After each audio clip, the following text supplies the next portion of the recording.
Ano, so number one word, ano nga po ulit? Responsible. Responsible. Sabihin mo nga sa katabi mo, responsible ka ba? Responsible ka ba? Ano, so, pakibasa nga po, Tatay Nando, ang meaning ng responsible according sa dictionary. Ano, so ginamit dito ni Kuya Renz kanina. So, same DNA lang. The word responsible means being accountable for something entrusted to do what is right or expected. Parang attorney kung mabasa. A responsible person takes ownership of their action in duties and others can rely on them. Okay, so again, the word responsible means being accountable. Ano, sa pag sinabing responsibilidad, binigay sa'yo at meron kang tungkulin na gawin yung binigay sa'yo tungkulin. Amen. Okay, so ano ba ang role? Matanda na tayo para hindi makabisado itong mga ito. Ang nanay daw po hindi speaker ng tahanan, ha? Ang nanay po ang ilaw ng tahanan. Amen? Ano, pag nabundi ang ilaw, sasabihin ng nanay, pag ako nawala, makikita mo. Paano ka nakita? Nawala ka. Ano, so, just a joke. Ano, so, ang nanay ang ilaw ng tahanan. At ang tatay naman po ang haligi ng tahanan. Ano po? At ang mga anak, there are, ano, so merong breadwinner, ano, siya talaga yung nag-aambag sa family, merong responsible na anak, meron din namang mga black sheep. Eh, syempre, as a Christian, bawal ito. Ano gusto natin, ang pinagpe-pray natin, ang bawat pamilya Kristiyano, walang black sheep. Okay, so mga nanay, ang ilaw ng tahanan. Ano, so kayo po ay nagniningning. Sabi po ng Kawikaan 31, 26 to 28, Nanay Peg. Kapag nagsalita siya ay may karunungan, may pangunawang mapagmumulan. Maayos niya ang pinangasiwaan ng kanyang sambahayan at hindi siya kumakain ng tinapay ng katangaran. Ang kanyang mga anak ay tumatawag sa kanya at sinasabi siya ay pinagpala. Pinupuri naman siya ng kanyang asawa. Ayun. Ano, so ang dapat daw, ang role ng isang nanay, ano, so nagsasalita siya ng may karunungan. Ano, sa mga anak, minsan naiinis tayo sa sinasabi ng nanay natin.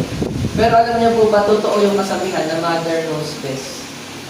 Amen po ba? Ang nanay, kaya nagsasalita yan kasi ayaw niyang masaktan yung kanyang anak. At only to realize, makikita natin sa maraming bahagi ng buhay natin, ang mga nanay natin, nagkamali na tayo, tsaka lang natin makikita, tama pa rin sinabi ng magulang. Ano, sa nagkamali ako, kung sana nakinig ako sa kanya. Ano? So sabi, maayos niyang napapangasiwaan ang kanyang sambahayan. Ano, so ang role ng mga nanay, tagapamahala ng kayamanan o kaban ng kanilang tahanan. Ano, so anong sinasabi ng mga nanay sa mga kabataang nandito kay Kuya Renz lalo na? Ano, so anong sinasabi ng mga nanay? Pakinggan. Ano, ang pera ko, ang pera mo, pera ko din. Ano, at ang pera ko lang. Sino nakarinig na ng gano'n? Ano, so napakapalad naman ng mga nanay. So, ang isang nanay, karapat-dapat lang iginagalang ng kanyang mga anak. Amen. Amen po. Huwag tayong gagaling sa itsura ni Marites sa Batang Quiapo na walang ginawa kundi mag-iiyak araw-araw. Amen po. So, minsan napaka-comment na nga ako eh. Siguro napakahirap ng role ni Cherry Pie. No? Bakit? Kasi walang araw na hindi siya umiiyak. Walang araw na hindi parang sumasakit yung puso niya. Ano, so minsan nakakapagod yung ganong klase ng nanay. Ano, so kaya dapat tayo po bilang mga nanay, magpakalakas tayo. Amen. Amen po. Kahit yung mga asawa natin ay minsan nakakadagdag ng ating mga pagsubok at problema. Ano, so always pray dun sa inyong mga kapartner. So sa mga nanay ito ha, ano, syempre, hindi pa pwedeng walang tatay. Ano, so kala niyo puro nanay lang. Ano, so, ayan. So ang mga tatay ay haligi ng tahanan. Naniniwala po ba kayo doon? Amen. Ang isang tatay ay dapat parang pader na matibay ang pundasyon. Ano? Parang bato. Ano, na kahit anong pagsubok para sa kanyang pamilya, handa niyang sungin. Amen. Amen po ba? Ano, so kayong mga ama, huwag ninyong ibuyo sa galit ang inyong mga anak. Sa halip, palakingin ninyo sila ayon sa disiplina at aral ng Panginoon. Sino po ang direct na sinabi dito? Ama. Ama. Yung mga tatay. Ano so bakit daw po? Kasi po ang ama ang modelo ng tahanan. At mapapansin nyo, according sa studies din, maraming pamilya ang sira kapag ang tatay ay mahina ang pundasyon. Pag hindi makita sa kanya ng mga anak niya na siya ay good example. Yes. Amen po ba? Paano mo sasawayin yung mga anak mo kung nakikita sa iyo ng mga anak mo ay hindi tama? Nagkakaroon, nababawasan yung ating po pagiging role model. Nababawasan yung anointing natin to correct yung mga anak natin. So, syempre, sa mga nanay o sa tatay na nandito, kayo po ang sumali. Be sure and pray na kayo po ay karapat-dapat. Be responsible. Amen po? Ano, so ulitin natin ha. Maraming pamilya ang nasisira kapag ang tatay nila mismo o yung ama sa tahanan ay baluktot yung pananaw sa buhay. Bakit po? Kasi wala siyang nagiging karapatan para sawayin yung kanyang mga anak. Yun po ba? Ano, so kaya sabi dito, maging mabuting ama tayo, maging mabuting ina tayo. Ano, sa church natin, maging mabuting tatay o nanay tayo. Ano ng church na ito? Na bawat taong pumupunta rito, turing natin silang mga anak natin. Amen. Ano, at bilang mga anak nila, maging mabuting halimbawa tayo sa kanila. Amen. Ano, sa pakibasa nga ito, Ate Fiona?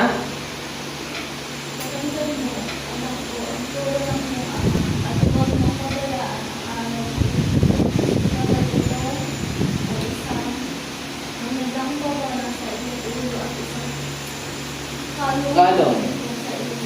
Ano, so, pakinggan mo anak ko ang turo ng iyong ama at huwag mong pabayaan ang aral ng iyong ina. Sapagkat ito ay isang magandang korona sa iyong ulo at isang kalong na ginto sa iyong liig. Ano, so, ang isang anak daw po dapat mapagmahal sa kanyang mga magulang. Amen. Ano? So, dumating tayo sa punto na ipag-pray natin paunti-unti. Ano, kahit sa mga simpleng bagay lang ay maibalik natin sa mga magulang natin yung paghihirap nila. Amen po ba? Ano, so kasi po, regalo sila sa atin ng Panginoon. Amen. Ano, so darating yung buhay natin, lalo sa kabataan nandito, na magiging successful kayo sa buhay niyo. Makakatayo kayo sa sarili niyong paa. Ano, so always remember na minsan, merong gumabay sa inyo na hindi nyo pa kayang tumayo. Amen po ba? Merong nagsakripisyo sa inyo nang hindi nyo alam o alam nyo man, ano bago nyo marating yung nasa kayo. Amen po ba? Amen. Kaya ang sabi dito, huwag nyo kakalimutan yung mga magulang. Ano kasi meron po tayong pangako mula sa Diyos. Amen. Ano sabi, hahaba daw yung buhay natin. At magtatagumpay tayo. Amen. Ano? So, sabi nga natin, hindi pa naman huli ang lahat. Always be grateful.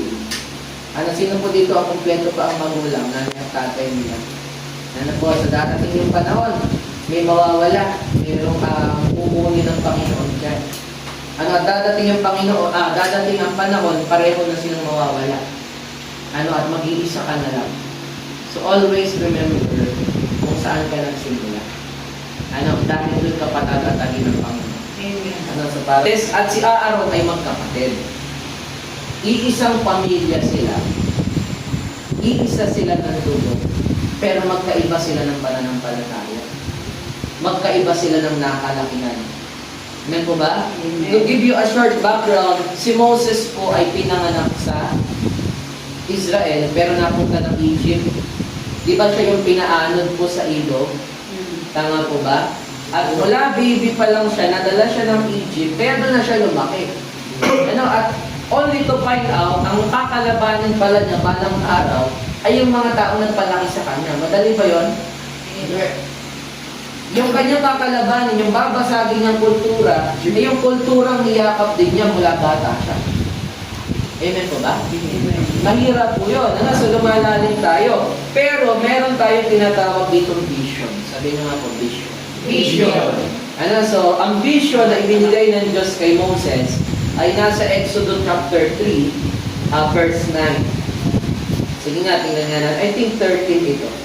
Ano? So, Exodus chapter 3, verse 9. Ano, Ate Anlin? Sige nga po. Narinig ko ang sigaw ng mga Israelita at nakita ko ang kanilang pagdurusa. Kaya't bumaba ako upang sila'y iligtas. Pumunta ka ngayon at isasama kita kay Paraon, upang ilabas mo sa Ehipto ang aking bayan, ang mga Israelita. Ayan, so ang sabi po dito ng Panginoon, narinig niya yung grudge, narinig niya yung iyak ng mga Israelita. So kaya nga sinasabi natin, bawat sinasabi natin, bawat sinusumbong natin sa Diyos, naririnig ko ng Panginoon. At tumatawag siya ng mga tao para tulungan tayong masolusyonan yung mga pagsubok po na yun. Naniniwala ba kayo? Amen. So yung mga kapwa natin, yung mga nakasama natin ngayong gabi na ito, yan po yung mga tao na yun. May mga kanya-kanya tayong covenant mula sa Diyos. Amen. Pero iisa lang po yung sigaw. Nakikita ng Diyos ang ating pinagdadaan. Amen po? So samantalang si Aaron, meron din naman siyang role. So si Moses po ay pastor. Para magkaintindihan tayo ngayon. Ano po ang role ni Moses? Pastor. Si Aaron naman po, yung mga nakaupo ngayon dati. Tugma, timing. Si Aaron naman ay leader. So ginawa siyang, pakisamahan mo si Aaron in Exodus 28 verse 1. At ang kanyang mga anak, at itatalaga mo sila bilang mga pari. So yung role ng pari nun ay servant, leader. Amen po ba? Amen. Pero po yung pastor, si Moses po talaga. So upang maglingkod sa akin. At si Aaron lamang at ang kanyang mga anak, ang itatalaga upang maglingkod sa akin bilang mga pari. So yung relationship ngayon ng pastor at ng leader ang napaka-importante. So ang tingnan natin. So ngayon, usapang responsibilidad. Isang tumupad at isang nilaro. Yan. So para magkaintindihan tayo. So pansinin nyo, tinupad ni Moses ang kanyang pagiging pastor kahit na mahirap. Do you believe on that phrase? Amen. Tinupad ni Moses ang kanyang pagiging pastor kahit na mahirap. Gaano kadali sa isang 80 years old na umakyat ng Mount Sinai? Si Nanay Pilisa po, hindi natin sinama sa Tagaytay. Kasi po, pagsakay lang ng bus, mahihirapan. Paglalakarin pa natin dun sa pinuntahan nating anong tawag dun sa lugar na pinuntahan natin? So, Picnic Grove na napakatarik ng bababaan. Talagang maiiwan po siya talaga dun sa staycation. Paano po kaya si Moses? Pag nagse-cellgroup sila ni Lord, akyat ka dito. Lord, teka lang muna. Matanda na ako masyado para umakyat ng bundok. Pero, ginawa niya umakyat ng bundok. Amen. Amen po? Amen. So, minsan kahit napakahirap, kung titingnan natin, minsan di kayo naniniwalang leader ka. Amen po ba? Bakit ba akong pinili ni Pastor para maging isa sa mga primary leader? So bakit ba si Ate Fiona tinetrain ka namin to become one of us? Deserving ba tayo para doon? So ito po ang dahilan. Kasi nakikita kong willing kayo umakit ng bundok. Amen po ba? Amen. Willing kayo mag-sacrifice ng Webes, ng Sabado ng gabi, Linggo ng hapon, devotion araw-araw. Yun ang pag-akit natin ng mga bundok. Amen. Amen po ba? At kahit nahihirapan tayo, ginagawa natin. Kasi ang Diyos ang nagsabi nun sa atin.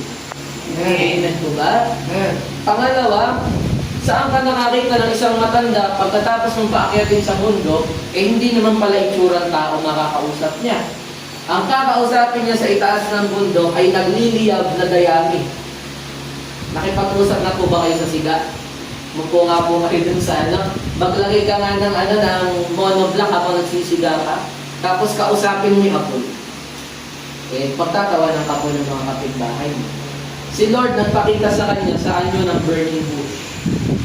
Sa nagliliyab na dayami. Sino po kayo? Sabi niya, ako na to. Okay na talaga to. Saan ka nakakita na si Moses, ang kaharap niya, ay nagliliyab na dayami. Pero dahil sinabi ng tinig na yun yung Diyos, willing siyang kausapin kahit yung apoy. Amen. Amen, diba? Amen. So anong symbolism naman ito? May mga visions na pinapakita sa iyo ang Panginoon. Pero minsan, mas matitindi yung mga pagsubok na kinakaharap mo. Amen. Pero naniniwala ka pa din kasi Panginoon ang may sabi nito sa iyo. Amen. Amen, diba? Bawal mo magigaw. So, pangatlo, depressuring ka ng mga tao. Ano?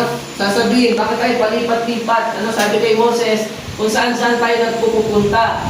Punta ka ng punta sa bundok, di mo man lang kami sinasama. Ano? Pero ang sabi po ni Moses, kasi sabi ng Lord, ako lang. Tapos ituturo ko na lang sa inyo yung sinabi ng Panginoon. Tingnan nyo, nagkaroon din sila ng problema sa pamilya. Nabasa nyo na po ba yun? Sabi ni Miriam, tsaka ni Aaron, bakit siya lang ba kinakausap ng Diyos? Hindi ba pwedeng tayo rin? Ano po nangyari kay Miriam at kay Aaron? Pinarusahan sila ng Panginoon. Bakit? Kasi merong specific people lang na talagang kinakausap ng Panginoon for a specific role. Amen. Amen po ba?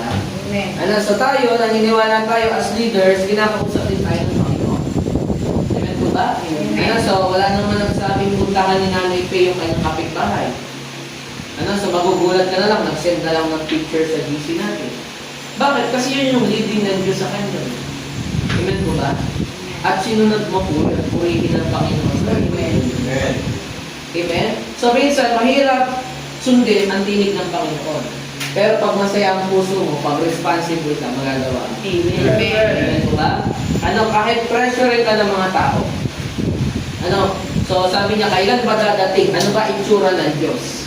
Madali ba yung sagutin? Kahit si Moises, hindi niya alam ang itsura ng Diyos.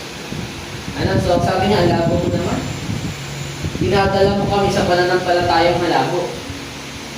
Pero yung pagkilos, malinaw.